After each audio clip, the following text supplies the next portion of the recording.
İyi günler arkadaşlar. Kanalımıza hoş geldiniz. Bugün yine sizler için yepyeni videolarla karşınızdayım.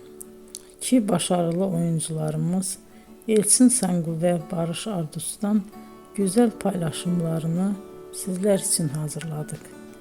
Elçin Sangu, Sevdim Alabora, Yalancı ve Mumları, Kiralık Aşk, İyi Günde Kötü Günde bu dizilerde rol almış ve herkes tarafından çok beğenilmiştir.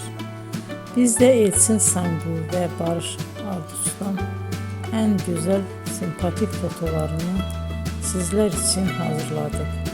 Bu karelerin devamını istiyorsanızsa emeğe saygı olarak kanalımıza abone olup yorum yazmayı unutmayın arkadaşlar. Teşekkür ederim.